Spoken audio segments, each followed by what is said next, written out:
All right. Hi, I'm Adam Wason. I'm the Public Works Director for the City of Bloomington. It is 5:31 p.m. on Tuesday, January 13th, 2026. We are in the council chambers here at City Hall, Bloomington, Indiana, and this is the regularly scheduled Board of Public Works meeting. We have a Zoom link with a meeting ID and a passcode on it. We have a couple members of the public that are on the Zoom meet. Not sure why the screen's flashing like that. Hopefully that'll kind of stop a little bit. But if you are a member of the public on Zoom and at any point have a public comment for items on the agenda or during the petitions and remonstrances portion of the agenda, we just ask that you use the raise hand function, and we will unmute you at that time and allow you to make your public comment. Public comment will be limited to 3 minutes per individual this evening. And we have several items on the agenda of the consent agenda, and then just 2 items of new business. So at this time, I'll turn it over to Kyla Cox-Deckard, Board President for the Board of Public Works. I call to order this regular meeting of the Board of Public Works this Tuesday, January 13th of 2026. First up, we have messages from board members. All right. Next, we have appeals. Under appeals, we have notice of violation appeal from December 1st, 2025 for Wells and Wells. Yes. All right. This is Adam Wason, Public Works Director. We have Kyle Law with our engineering department, and we have Alex Pratt with our legal team here to help as well. But so this is a violation that occurred on December 1st, 2025. After the engineering department received a submission via the U-Report online reporting function for something previously noting that the gate was blocking the 17th Street side path. On December 1st, staff went out and observed that and had followed up with Wells and Wells, letting them know that the notice of violation would be issued. We have communicated, the staff has communicated back to Wells and Wells our response to their appeal, and I don't know that we have any representatives of Wells and Wells here at this time. Would LK or Kelly J be? Okay. We do ask that you uphold the notice of violation and deny the appeal for the improper blocking of the side path there on 17th Street. Thank you. I'll just call officially for the appellant for this notice of violation appeal from December 1st, 2025. If there is someone present here to represent this appeal, please signal either on Zoom with the raised hand function or chat function, or signal in person by standing up. I don't have anyone here on Zoom. All right. Seeing no appellant, is there any questions from the board on this? I have none. We had a good discussion about this at yesterday's work session. Is your mic on? Nope. Thank you. I said I have no questions. We had a good discussion about this at yesterday's work session, so thank you for all the information. All right. Is there a motion on this item? Recording in progress. I move that we deny the appeal for the notice of violation from December 1, 2025 for Wells and Wells. All right. I second. We have a motion and a second. I will call the roll. Crone? Aye. Cox-Deckard, aye. Motion passes. Next, we have notice of violation appeal from December 3rd, 2025 for Wells and Wells. Again, Adam Mason, Public Works Director. So this is notice of violation, and the subsequent appeal was a violation on December 3rd, 2025, where a truck was blocking a side path. A parked truck was blocking a side path with no appropriate signage or maintenance of traffic in place, and staff, when speaking with the subcontractor, they noted that they were blocking that, and in a subsequent meeting, staff let them know that we did not agree with their rationale, and we do ask that the appeal be denied and the notice of violation be upheld. Thank you. I will again call for the appellant, if the appellant is present, for the notice of violation appeal from December 3rd of 2025 for Wells and Wells.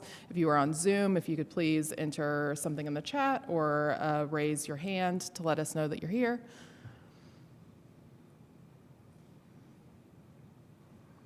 All right. Any questions from the board on this item? Okay. Is there a motion? I move that we deny the appeal for the notice of violation from December 3rd, 2025 for Wells and Wells. Okay, I second. I will call the roll. Caron? Aye. Cox-Deckard, aye. Motion passes. Next, we have the notice of violation appeal from December 5th of 2025 for Wells and Wells. Yes, again, Adam Weiss, Public Works Director. So in early December, staff was working with Wells and Wells, who had submitted a right-of-way permit on December 3rd for a street closure on Lincoln for December 5th. Due to the other unresolved issues of compliance for that site, staff did not approve that right-of-way closure request, which is consistent with City Code Chapter or Section 12, which enables the engineering department staff to revoke or withhold other approvals, certificates, and/or permits relevant to the site on which the violation has occurred or to the parties committing the violation. So we did not issue that permit. They subsequently did close the road on December 5th after we did not issue the permit, and so then we issued the notice of violation for the improper road closure. Thank you. I will again call for the appellant for notice of violation for appeal from December 5th, 2025 for Wells and Wells. If you have joined us on Zoom and you would like to let us know that you're here, you can use the chat function or the raised hand function.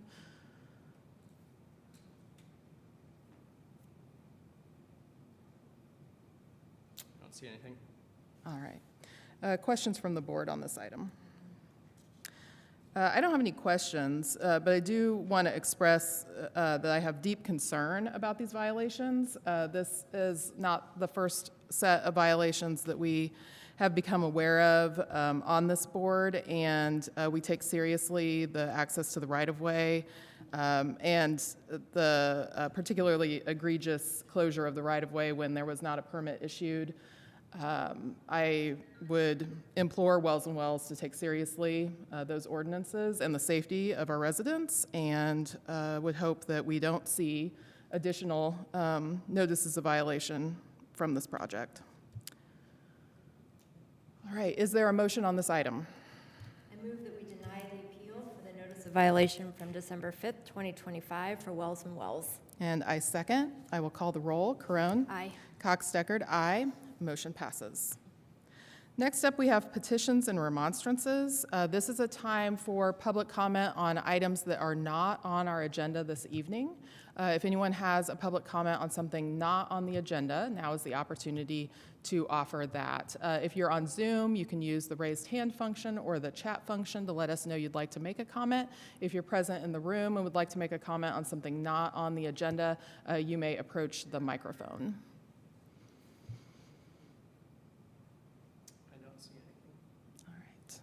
Seeing none. Next up is the consent agenda. Under the consent agenda, we have Resolution 2026-02, Policy and Procedure on Private Art Installation in the Public Right-of-Way. Resolution 2026-03, Mobile Vendor Peely's Taco Truck, number 1. Resolution 2026-04, Mobile Vendor Peely's Taco Truck, number 2. Resolution 2026-05, Mobile Vendor Peely's Taco Truck, 3. 2026 Service Agreement with Parker Technology for parking services. 2026 Service Agreement with Evans Time for parking services. Service Agreement for upgrade of RTA to RTA 360 with Ron Turley and Associates for fleet services. Purchase of fire engine from HME and payroll. Do we have any items that need to be removed from the consent agenda this evening? Okay. Do we have any public comments on items within the consent agenda this evening? I don't see any online. All right. Seeing none, is there a motion on the consent agenda? I move that we approve the consent agenda for tonight's meeting of January 13th, 2026. All right, I second. I will call the roll. Caron? Aye. Cox-Deckard, aye. Motion passes. Next, we have new business. First under new business is road closure and sidewalk diversion on South High Street for Duke Energy.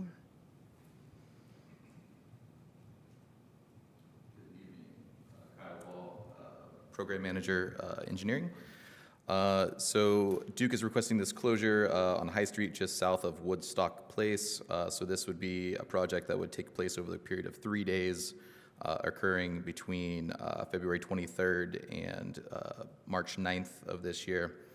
I wanted to note that this one's a fairly unique one in that there's no sidewalk they're requesting lane and sidewalk intermittent roadway closure.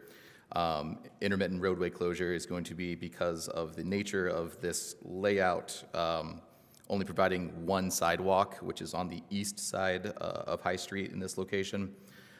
So we've come up with a kind of a unique plan to allow flaggers to stop traffic both north and south on the roadway that would allow pedestrians to traverse on the left-hand side of this work area that would occupy the eastern sidewalk.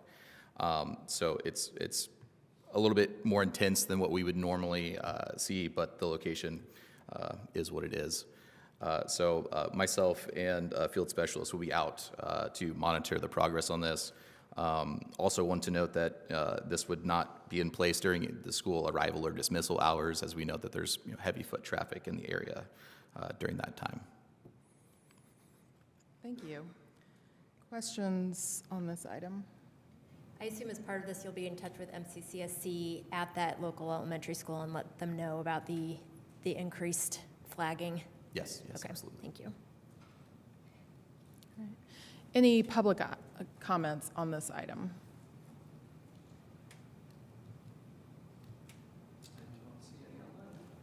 All right. Seeing none, is there a motion? I move that we approve the road closure and sidewalk diversion on South High Street for Duke Energy. And I second. I will call the roll. Carone? Aye. Cox-Deckard, aye. Motion passes. Next, we have Resolution 2026-01, Policy on Special Events in the Right-of-Way. Good evening again. Adam Wason, Public Works Director, on behalf of Cassie Warney, our Special Projects and Operations Manager in the Public Works Department. We've been working for the last year plus with our downtown special event organizers on revamping and updating our policies and procedures related to special events in the downtown using the public right-of-way. The policy that we're proposing here would apply to special events in the public right-of-way, i.e. events that take place on city streets, and it does not apply to events that take place in our parks or with our Parks and Recreation Department at their facilities. This was co-created in consultation with our public safety agencies, both here in Bloomington and with the state of Indiana, other city departments, other comparable cities, and our community event organizers. Several updates of note. This establishes 3 downtown festival footprints for events anticipating attendance of 1,000 people or more. The application use and temporary parking permit fees per the Bloomington Municipal Code, Chapter 12.08 and 12.10. Moving forward, there will be a routine annual review of this policy and application, and any changes will be shared with the Board of Public Works. Staff does recommend that we adopt the Board Resolution 26-01 and enact the policy. Please note that that an exception for the 4th Street Arts Festival has been granted for 2026 in the policy. The event will celebrate its 50th anniversary this year on 4th Street, and we want to help accommodate their use of 4th Street for this 50th anniversary, and in subsequent years would be moved to Kirkwood Avenue. Some additional context on the 3 downtown festival footprints. So the 3 footprints would include Kirkwood Avenue from Walnut to Indiana, the Courthouse Square, Kirkwood to the south, and 6th Street to the north, and Trades District up to the north of City Hall here on Madison and Makers Way. These footprints would accommodate the majority of the city's large street festivals that take place currently and are well-suited due to the existing traffic patterns and public safety infrastructure that is already installed. This allows for more contained and manageable closures, and establishing these footprints sets predictability for our public safety operations and those that have to adapt during these street closures. We've also invested significantly in downtown safety infrastructure, including the permanent bollards on the Kirkwood corridor. Following a project this spring, all alleys and blocks from the 100 through 500 blocks will have sleeves for bollard installation. This will be not only the actual intersections of the roadways, but all of the alleyways as well.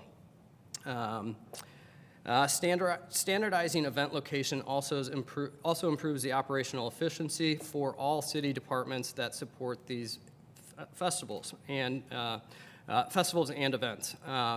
We've worked very closely with our downtown stakeholders, including the Kirkwood Community Association, Downtown Bloomington, Inc., our downtown strategies consultant, and community event organizers from other peer communities to develop these best practices. A few things to note. There's basically 4 reasons we're moving this forward. Number 1 is public safety. We have to put together festival footprints and public events in the public right-of-way with footprints that have public safety at the forefront. That is absolutely the number 1 reason we're doing this. We also need to establish some policies and procedures around this. Right now, we have an event application, and those come to the board just after submitting applications. These policies and procedures actually put a process in place for footprints for all organizations to be able to look to, and then have a set maintenance of traffic plan that would go for each of the footprints. That's more of a plug and play. Here's where your signs go, here's the type of sign, and it's for each of the 3 different footprints. A few other notes to make here. With our work towards agency accreditation through the American Public Works Association, all of our divisions in Public Works outside of the Animal Care and Control Division are currently going through an accreditation process. Part of that is to establish policies and procedures for all of the various roles and responsibilities we have in public service. So it applies to 6 of our divisions. This is a several-year process. As part of that, this is a policy that's being established so that we have a set policy for all of our event organizers. A big other factor in all of this is over the last several years, we've had a significant increase in the number of special events coming to the city to try to create an event for whatever their specific, whether it's a bike race, whether it's a food festival, whether it's other types of art showcases or things like that. Last year alone, we had over a 50% increase in the number of applications coming through to use our rights of way. By standardizing this, we will have set footprints, we will have information for the event organizers that they can implement in an easy fashion while also keeping in mind the resources the city puts towards this.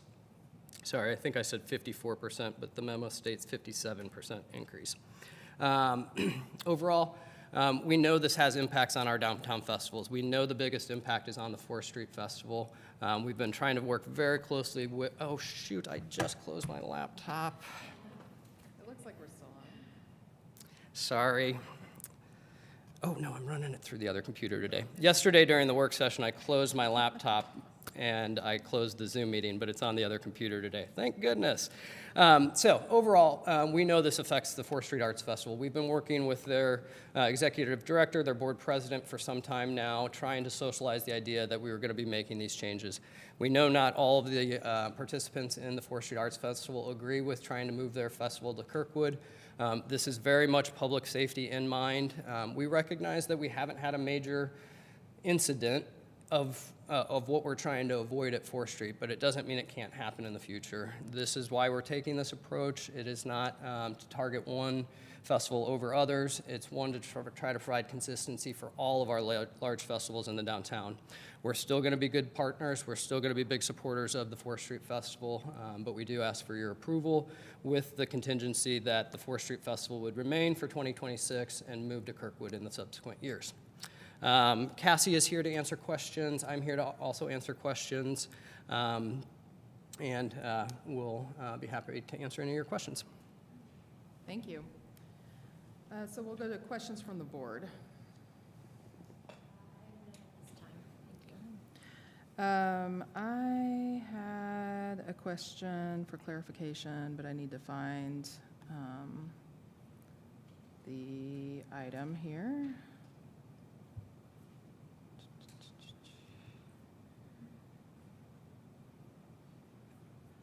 Just to quickly recap our discussion in yesterday's work session, we talked a little bit about some of the fees associated with having a street closed for a festival, and how some of the clarification in this policy helps to align the expectations of that more consistently. Could you speak a little bit more to that, Cassie, just about the way that the fee structure stands and how this clarifies it? Yes, happy to. So Cassie Warney, Department of Public Works, Special Projects and Operations Manager. Yes, so the fee structure currently exists in the Bloomington Municipal Code. And as we were kind of chatting about yesterday, this program really historically has been decentralized. So the right-of-way special event program, different pieces were sitting with different departments. And this is really the first chance that we've had to take all of those pieces, look at it together holistically, and really review the program overall. And as Adam said, we did quite a bit of research in looking at what other communities are doing, best practices in this space, and realized very quickly that I think we were the only city compared to other comparable cities that had no fee structure. Well, we realized we actually do have a fee structure. It is in the Bloomington Municipal Code, and so we adopted that fee structure in this policy. But like I said, it does already exist. I think one of the important parts to point out about the fees is really the idea behind this. There are several. One is cost recovery should really be associated with the event that is creating those costs. So that's just best practice.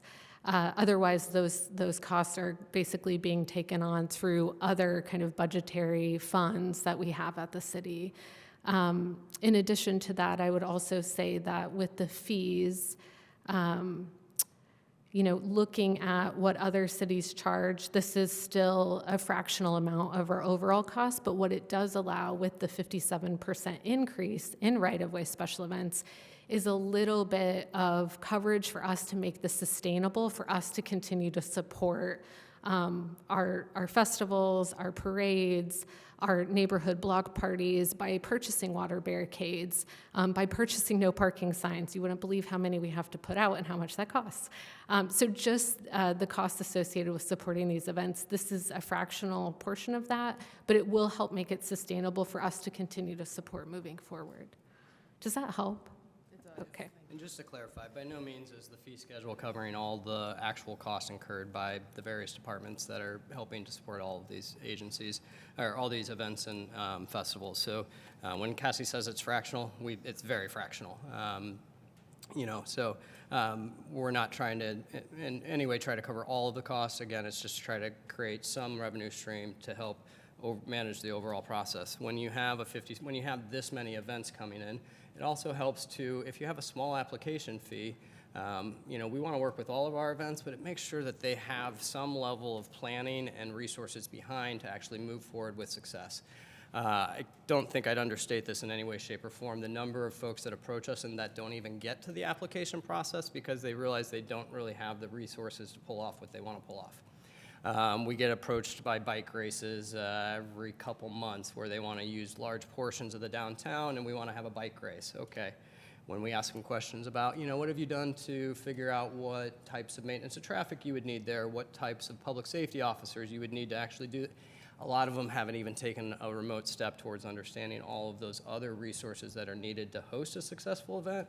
And it's not that we want to just keep them from trying to apply. We want to make sure that they recognize and have some level of financial involvement to say, yes, we can actually try to do something like this. So again, it's just a fraction of the cost recovery, and it's really to help sustain an overall program. Cassie is one person in our department that works on all of our special events. We don't have we look at some other cities, they have a department of special events. Every city operates differently, but again, we've been working hard with everyone on this, and we do hope that that we can all move forward with it. So. Can I ask a follow-up question about the fees? The fees that have existed in the code are exactly the fees that are in the code now associated with this policy. There have been no change to those fees, correct? That is correct. Okay, thank you. Yes. I think you probably can both speak to this a bit, but could you talk about the engagement process you've gone through in preparing for this? I know serving on the board, I have been a part of conversations and heard reports for years now about moving festivals into the Kirkwood Festival footprint because of the infrastructure improvements. Would you be able to just talk a little bit, particularly engagement with those community event organizers who are working in the spaces of our downtown? Yeah, I'd be happy to. It's been fun. So I started this role about a year ago now, and I would say I started meeting with all of the event organizers that host large downtown festivals like 4th Street Festival, Lotus Festival, Taste of Bloomington, the ones, Grand Falloon, that all come to mind.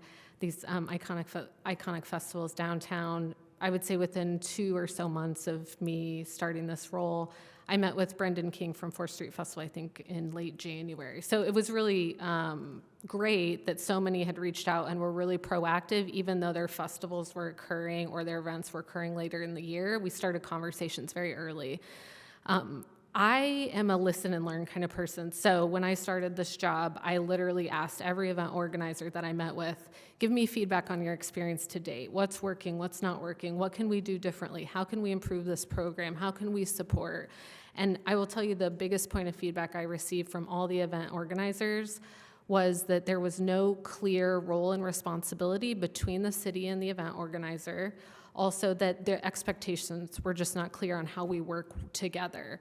And there was inconsistency from year to year in how we stand up these events. And they wanted a consistent approach, something that is rinse and repeat from an operational, logistical, public safety standpoint. The content of the event is the opportunity, I think, to keep it vibrant, to keep it relevant to the community so they want to attend.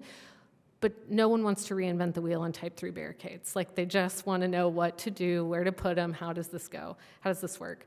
And so through those conversations, many that I've had, this policy has been kind of formed through that. And I've previewed the policy with all of the large downtown event organizers, all of our kind of festival organizers, and chatted through it with them and addressed any kind of concerns that they had.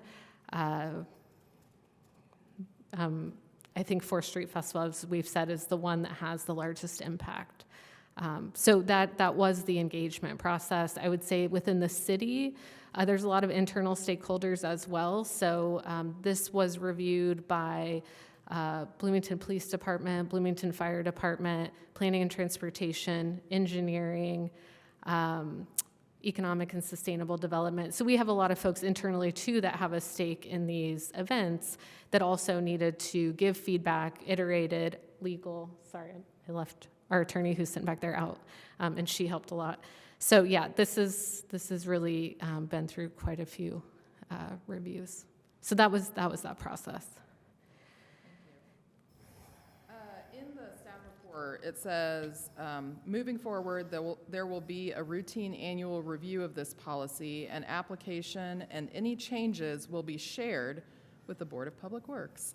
Would revisions be subject to approval by the Board of Public Works? I think they would, Audrey. Yeah. Go ahead. Our attorney is saying yes. Yes, they would be. We did talk a little bit about the inevitable situation where one of the 3 identified footprints might be under construction or in some way not a good place to host a festival for many different reasons that could arise, and that in that situation that the city would review what those alternative options would be for those events in the case that we can't use a footprint that maybe would have been ideal for that event. We're so blessed here in Bloomington that, given our academic calendars and such, we do try to pack a lot of projects in during times when the university population is lower. So that involves a lot of the summer months when our festivals take place. You know, as early as spring break this year and throughout the summer, we're going to be doing sidewalk maintenance on Kirkwood bricks from Indiana all the way to Walnut. We're probably going to have a festival taking place, a street fair or festival taking place during that maintenance project at some point in time this summer. We're going to accommodate. We're going to shift things. We're going to make sure that anywhere that's under construction is safely barricaded and outside of any of the festival footprints. But we're going to modify. We're going to adjust. We're going to accommodate as best we can. In the instance that, you know, Kirkwood from Indiana to Walnut is obviously one of the key footprints that we're asking for approval on. If we had a major reconstruction of Kirkwood, which I don't foresee in the near future, that, you know, there's always been the conversations in Bloomington, is it a pedestrian mall in the future? Are there vehicles? Are there not? If we were to make some major change to Kirkwood in a given summer with a major construction project, we're going to relook at this policy, try to identify other locations that we could make do in that time frame. But we don't expect those in the next several years. We expect this to be, we expect Kirkwood and the locations we're asking for approval here to remain pretty identical to what they are for the foreseeable future. And I think I would just add to that parks are other locations that we can explore. So we've been working really closely with the event organizers to really think about where is your event best placed. We know that there are event organizers that are now considering using Switchyard Park instead of a street for an event in the future. So we don't just, even if there is construction or some extenuating circumstance to consider, there are other places that are actually built for recreation that we can also work with our colleagues in parks to adapt and adjust. Thank you. Any other questions come to mind? All right. Next, we're opening this up for public comment. We are giving 3 minutes per commenter for anyone who would like to make a public comment on this item. We will first go with the in-person public comment and then turn to the Zoom public comment. So if you are on Zoom and would like to make a public comment, you're welcome to notify us through the chat that you'd like to do so, but we'll first cue the in-person attendees. So if you are in person and you would like to make a public comment, you're welcome to approach the microphone. If you can state your name for us, that helps us to document this for our minutes. Thank you. My name is Pamela Davidson. I'm on the board of the 4th Street Art Fair. And I have a list I would like to share with the two of you and Adam.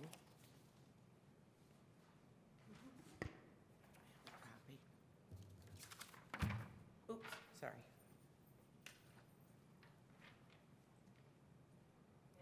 Thank you very much.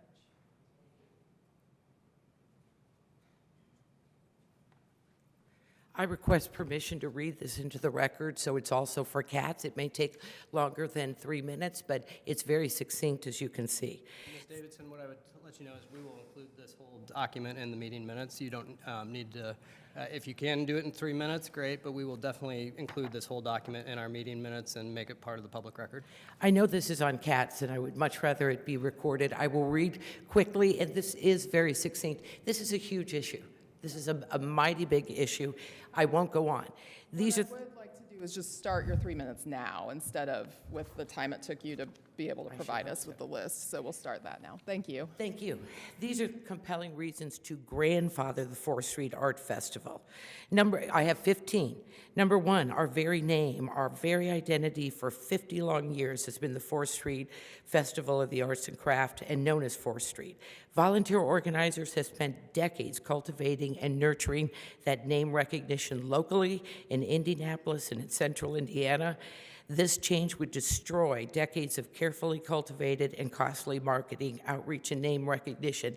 How do we market 4th Street on 5th Street?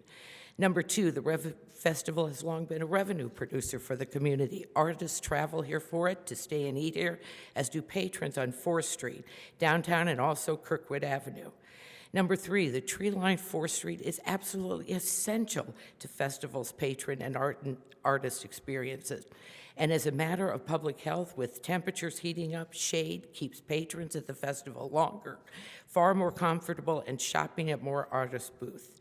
Number 4, artists have told us they've had their best day ever at this festival, which is a huge endorsement to get other artists to come and a shining example of how well it's run. Number 5, the fee of $1,000. I'll move on. We'll talk about that later. I understand cost recovery. Number 6, the city would like to move the festival to Kirkwood and suggests we avoid the bar blocks. How is that even possible when most blocks have a bar? So that would break up the festival with interruptions. The flow and continuity would reduce attendees and sales and mar the experience that make it such an exceptional art fair. Number 7, the hardscape of and lack of trees on Kirkwood is highly unsuitable for an art fair. That's why we go to the courthouse lawn and Penrod in Indianapolis, very shaded. Number 8, hardworking volunteers for the festival have for decades cultivating getting artists here. That's a hard task. With the uncertainty of sales, distance, and the cost of being and traveling here, no doubt we would attract fewer artists. There's no way it wouldn't impact us. Number 9, we support local nonprofits with our community booth areas and performance space. That would end if the festival ends, no question. We have also worked with the city and law enforcement and with local businesses too to be good neighbors. Number 10, since we know this location change would reduce the number of artists we can attract, we fear this could be the very demise of this highly regarded juried festival of a half-century that celebrates arts and crafts here locally, bringing a variety of artists to town, even attracting football games on game weekends. 11, we know the arts community is under siege. This would be a further attack, while Bloomington considers itself artist-friendly and is a vibrant and inclusive arts community. Number 12, we understand how well Kirkwood works for Lotus, Taste, and all those. We're vastly different because Kirkwood has a lot of foot traffic going to restaurants and bars and the library. They would mingle with the art patrons, cutting the intensity and the joy of walking from booth to booth. It would just be so disruptive. You could grandfather, you have the power to grandfather existing events. That takes care of the problem with the new applications. I get that. Public safety, you mentioned, Adam. We haven't had an incident in 50 years. It could happen. A tornado could take my house tonight. Anything could happen, but 50 years is a long time. Your time is up, Ms. Davidson. Okay. Would like to read the other, I think Oh. you had 3 remaining. If there are All people right. who weren't planning Thank on you. making a comment but would read those, you're welcome to do that.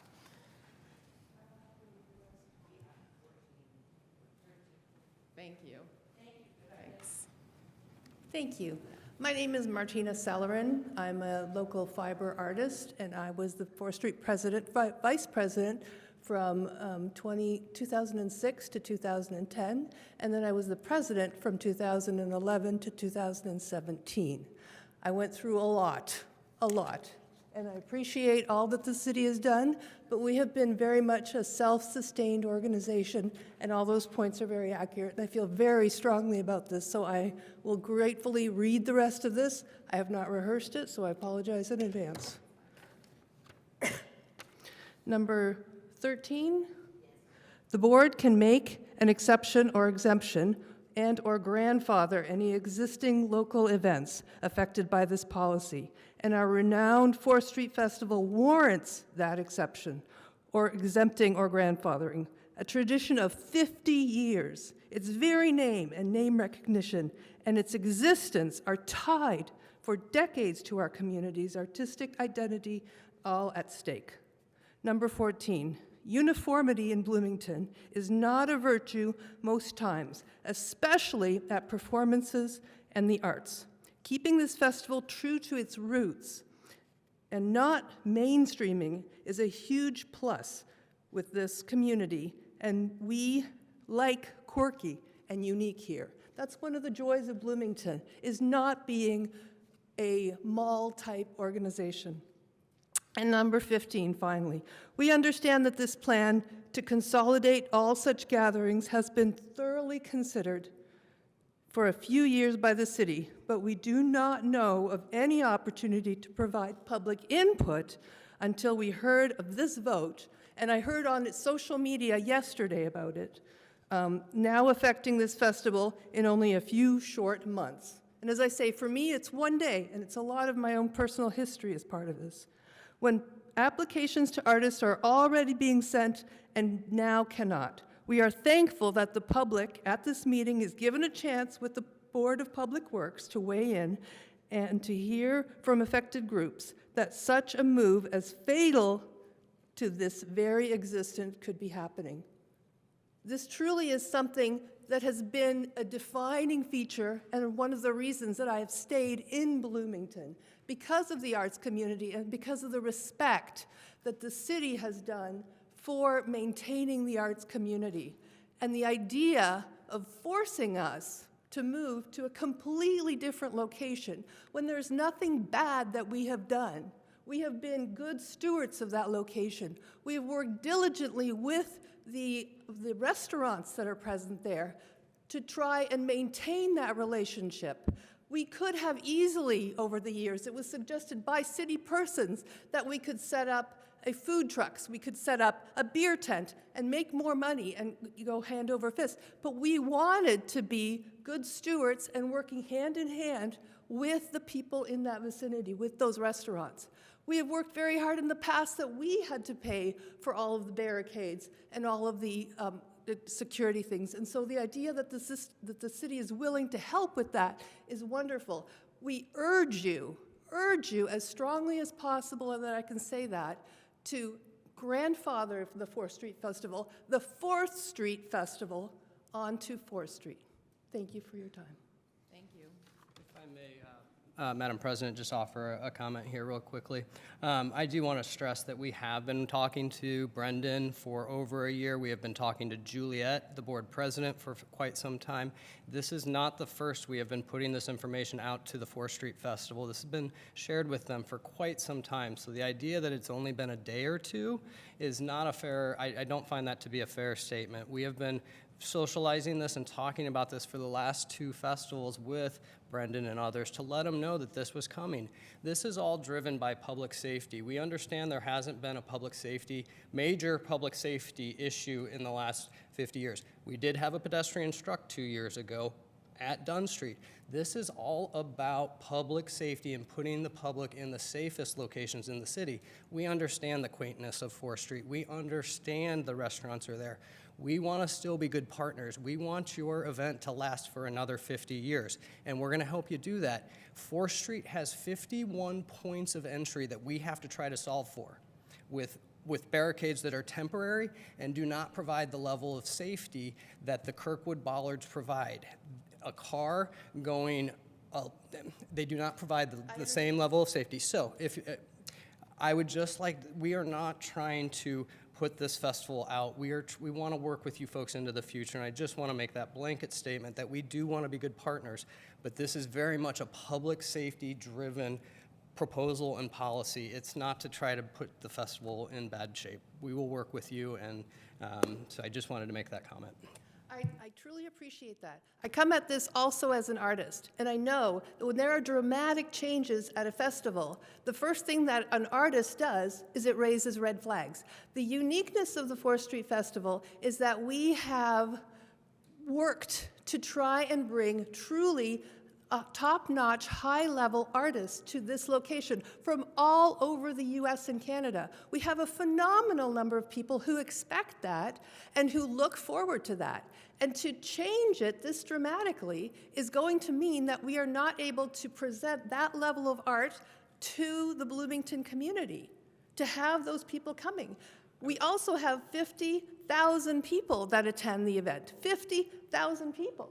And to try and cram that all on that little spot in Kirkwood, that's not going to happen. Also, the roads that are not closed going up and down Dunn Street, in past years, where that accident happened, in past years, the City of Public Works, the Public Works Commission has allowed us to close Dunn Street, therefore making it safe to connect the 2 sections of the show.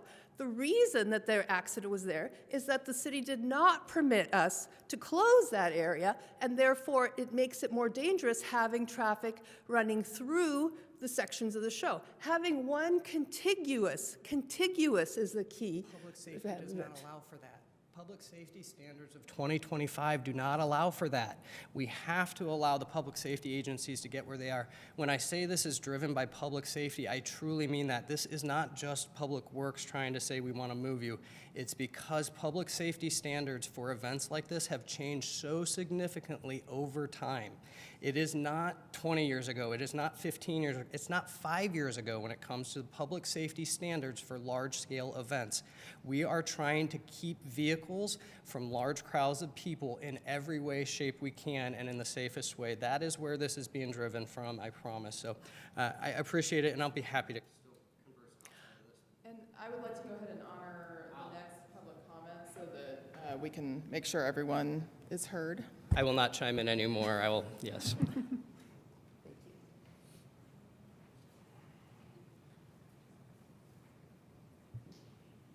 And if you can just state your name for us. Yeah.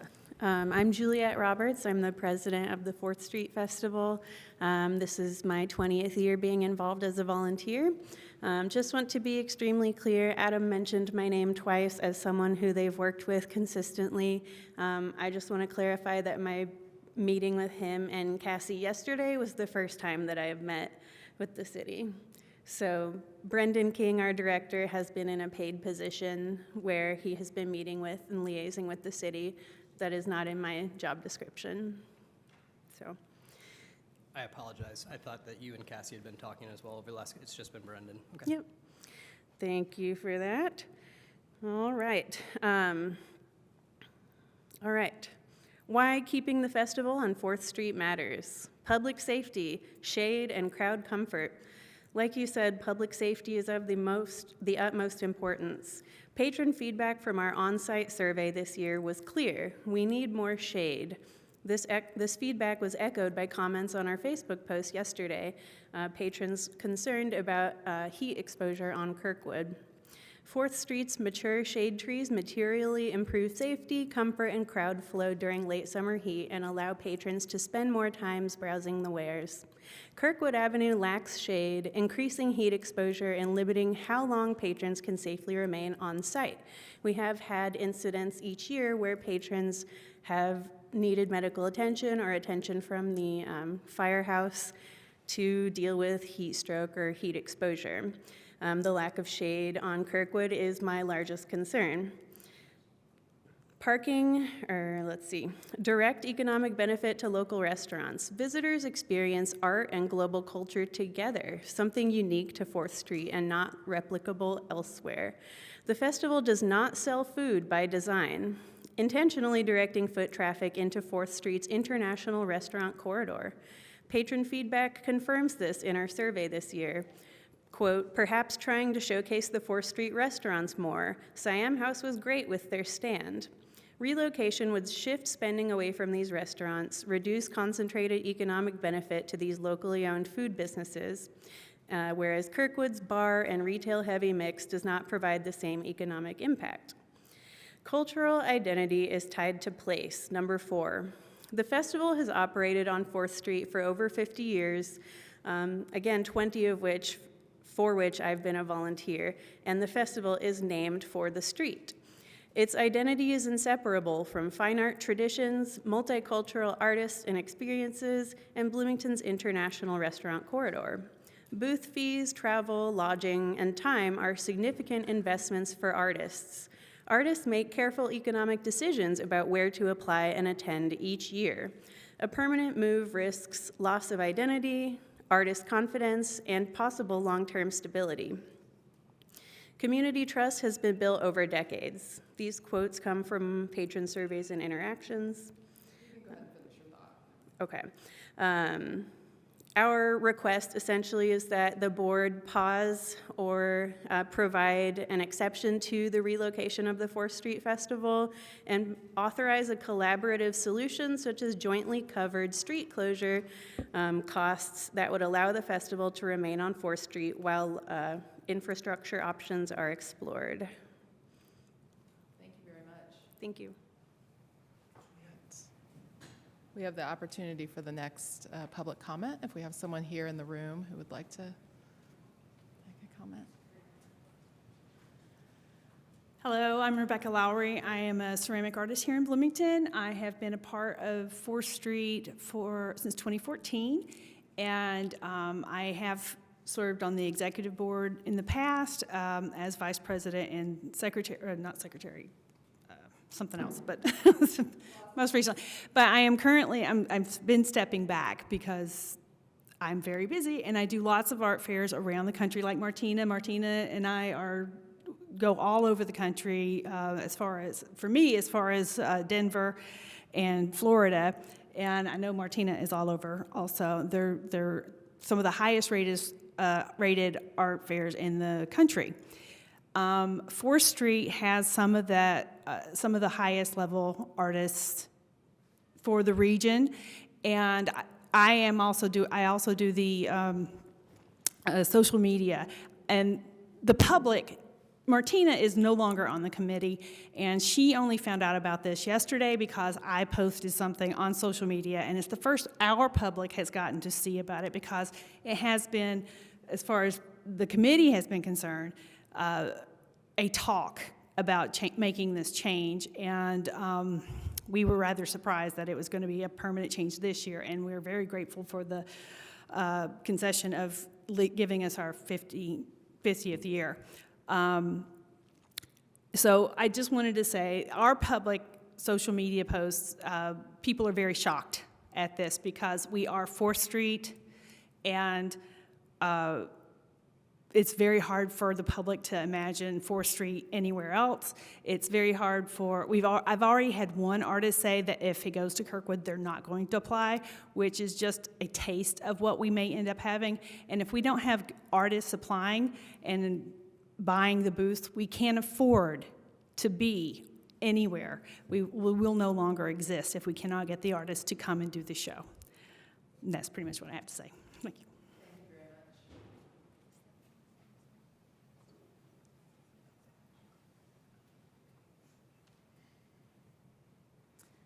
Hello, I'm Chris Bush, also a local artist. I've been on the committee for about 25 years, and it's been a labor of love the whole time. All the committee members are volunteers. We meet once a month and work outside of that time too. So it's close to our heart, and we would hate to see it end, under our tutelage. So my main concern is what Rebecca just said, that artists will not apply to this show anymore. We already have people saying we're not going to apply anymore. And we've kind of been struggling to keep the show going for quite some time now. Through the years of COVID, it was difficult, and things are always changing. So it's a constant struggle to make sure that we can still have this festival. So I would just say I want to reiterate one important thing are the trees. People suffer from heat stroke every year at the show, and so it's only going to be worse when it moves up to Kirkwood. Thank you. Thank you. Other public comments in person? Have any other in-person comments? If not, we can go ahead and move to any Zoom comments.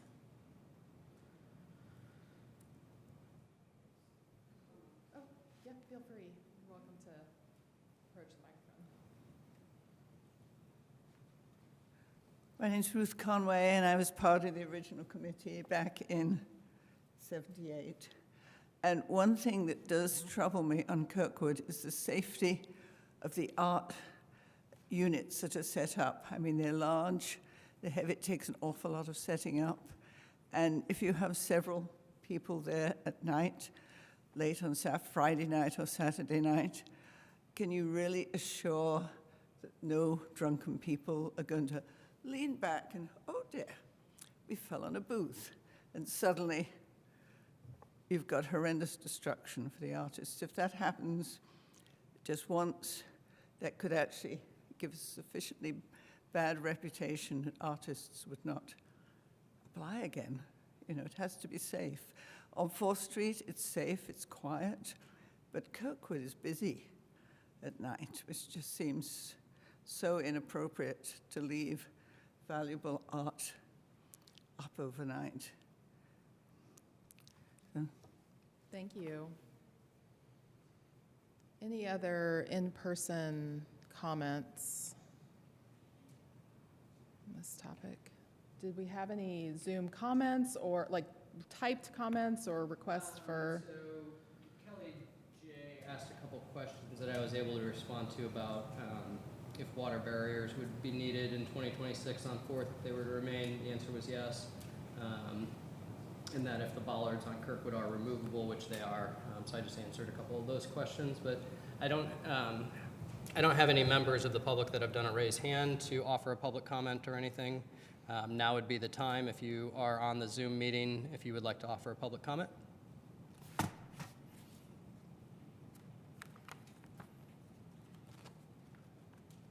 I don't see anything. Cassie, did you want to make a comment? Thank you. I just wanted to clarify a few things. One, I think I heard someone say attendance of 50,000. The attendance for 4th Street Festival for last year for Saturday was 1,700 and for Sunday was 1,600. This is based on an attendance data platform, which is called Placer.ai, which uses cell phone data to determine how many people are in a space during a date and time frame. That is what we use for attendance data for right-of-way special events.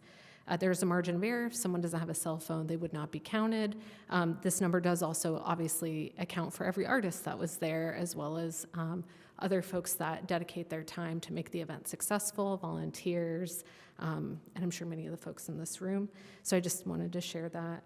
I also wanted to share that the way the exemption is written is that 4th Street Festival in 2027 would move to one of the festival footprints. I have heard, since I've been in this role, many people talk about Kirkwood in particular, I think because it's adjacent. The other festival footprints are also available, so I just wanted to clarify that, the Courthouse Square and also the Trades District. And I wanted to just personally thank Juliet, who I think has just been super accessible over the last few days and really made herself available to Adam and myself to just better understand, kind of some of the conversations that we've been having. And Juliet, I wanted to also say that you submitted a letter to us, and I think you were reading from that. We will make sure that the full letter, which is very thoughtful, is included in the packet as well. And I think that's it for me. Yeah, if I could just follow up with a couple comments as well. Is public comment period over, or are we? Yeah. Comment? No, we don't have a time for response. So right now is just, an open time for public comment. If we don't have any additional public comment, we'll close that, and we'll then move to just final board questions. So we've got another, we can do that. My name is Dawn Adams. I'm a former president and been on the committee a long time. I wanted to address the crowd count. Dennis Conway, a former an emeritus professor in geology, set up as an opportunity for us to count. We stand in a position for 5 minutes every half hour, and then we compile those numbers and then guess what the attendance is. And I have this 2022, the attendance we estimated 16,680 on Saturday and 27,546 on Sunday. And there's a survey that he quoted for us that underestimates this between 9 and 25%. So that's where those numbers came from. Thank you. Right, yeah, it's definitely dependent. The Placer AI is dependent on the cell phone technology. Other public comments before we do a final staff and board?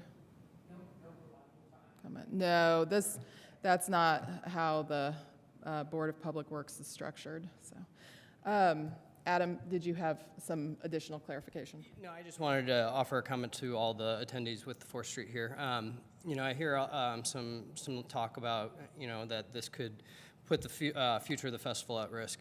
By working with Brendan and Juliet yesterday to try to come to a compromise, hearing that the whole board hadn't been kept up to speed on all the conversations that had been taking place, specifically with Brendan over the last year, that's why we came to a compromise yesterday to say, hey, it's the 50th, no one had said it was the 50th anniversary this year. Once we heard that, we were like, okay, hey, let's give it another year, it's the 50th, but we want to help you plan for 2026 and beyond, to help you plan to have it be a great festival into the future, to tell your artists that it is a place where you're still going to sell a lot of art.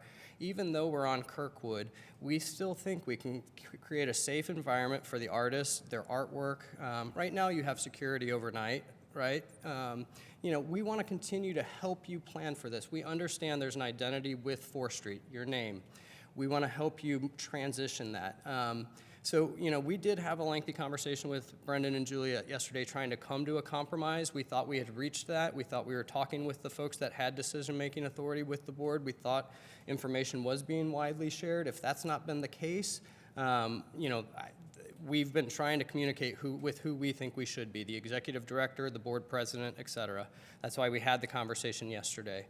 Our intent is not to try to damage your festival. We understand a new footprint is different. It's change, it's hard. We want to help support you in moving to Kirkwood. We understand it doesn't quite have the shade. We understand these things.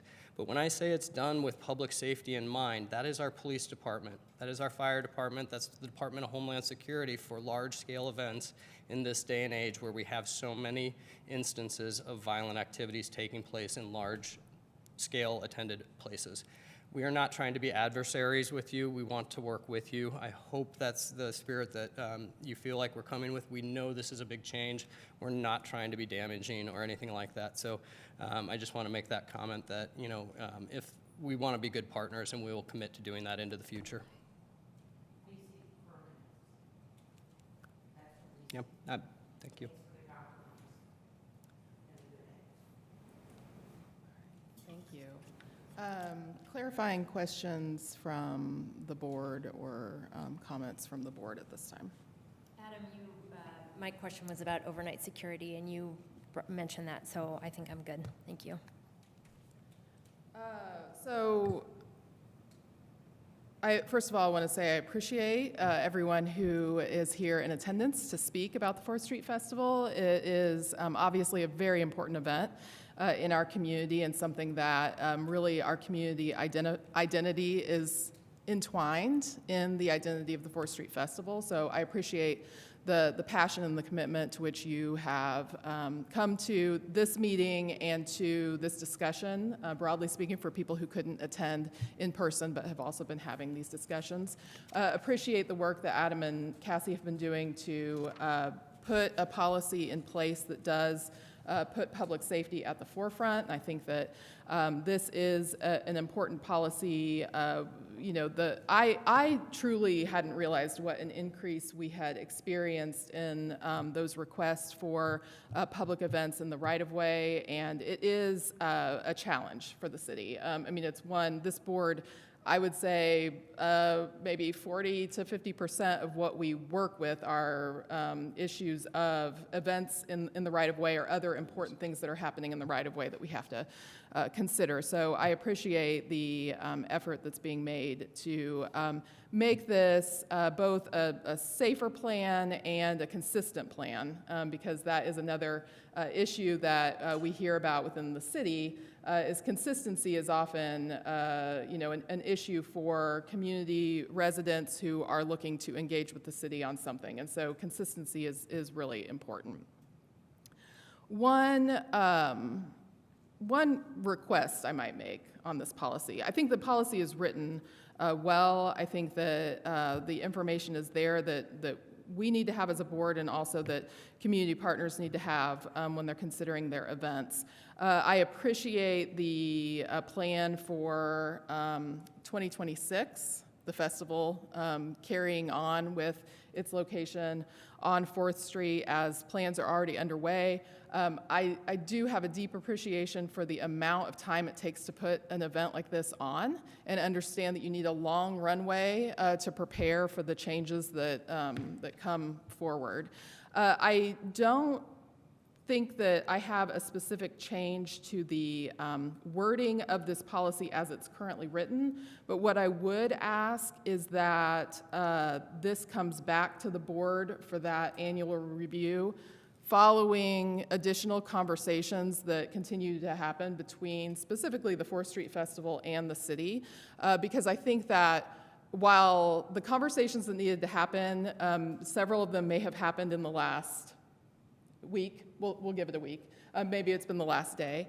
I think that there are additional planning activities, coordination activities, and other elements that need to come into play to ensure that this transition is functional for everybody involved. So my proposal is that this policy be approved as it is currently presented, with the one addition that the Board of Public Works would review this policy again. I don't know if January 2020. I would suggest in the late fall next Okay. year. So maybe we say October? Or this year. October of 2026? October or November. We conduct another review after we've had more opportunity to engage in deeper conversations about the plans as That's fine. they move forward.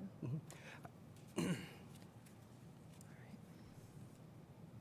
you, and very well said. The only thing that I would add is hearing how porous the 4th Street corridor really is and how our world has changed so much. I feel so very strongly that the work that you and your team has done to create a safer space along Kirkwood with the bollards not only on the major streets and the side streets, but the alleys as well.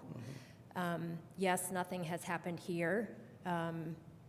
Let's hope it doesn't, but I think as a board member, I feel like it would be irresponsible to allow a festival to continue to happen in a place that we know is not safe. Thank you. Thank you. All right. So I offered a vague motion, but I will make a motion that I've lost my documents here, that we approve Resolution 2026-01, Policy on Special Events in the Right-of-Way, with a review of this policy taking place in October of 2026 by the Board of Public Works. I second. All right, we have a motion and a second. I will call the roll. Caron? Aye. Cox-Deckard, aye. Motion passes. Next up is staff reports and other business. Oh, sorry, turned it off. Quick staff report. As we talk about public safety and we talk about large-scale events and gatherings, we hope to have a large-scale gathering on Monday evening next week after a victorious Hoosiers team in the national championship. But we are undertaking major public safety conversations and efforts, knowing that the students will be back in town for the championship game and for when the Hoosiers do win, what precautions need to be taken. So we are working very closely with all of our public safety partners, all of the partners at the university to understand what additional precautions we're going to be taking. There will be closures on Kirkwood. There will be, whether it's snowplows or sanitation trucks or public transit buses blocking vehicle access to any of the areas, including Kirkwood and surrounding. Major undertakings going on and major planning efforts there. We just urge everyone to celebrate safely. We know this is an exciting time, but safe celebration is the #1 goal of all of this next week. And we wish our Hoosiers the best. couple other just staff reports. We may get some winter weather coming through as early as tomorrow afternoon, tomorrow evening, so crews are going to be out doing pre-treatment and brining, and then they'll be on call to respond as needed for any winter weather events we have over the next day or two. And then just the final thing I wanted to update the board on, we've been I mentioned the APWA accreditation as part of this, so we are continuing to work with each of our divisions. We do have a July date that we're setting for the accreditation managers to come in and review our application and all of our submissions, so we expect that to occur in mid-July, and we'll make sure we get that on your calendars for you to be available to meet the accreditation team and see what we're doing. Actually, very last thing, we are still continuing to engage with Access Design Group on a Public Works Operations Center preliminary design. We may be as early as the next few meetings coming with we're doing preliminary design right now. Next up, we would move to actual the design process with architectural, civil, engineering, et cetera. So you may be seeing a contract for that coming in the near future. But that's all I have for tonight. Thank you. Thank you so much. All right, next up is approval of claims. Are there any questions on the claims this evening? I have none. All right, any public comments on the claims? All right, there's I don't see any. none. Is there a motion on claims? I move that we approve claims tonight in the amount of $3,842,378.28. And I second. I'll call the roll. Crone? Aye. Cox Deckard, aye. Motion passes.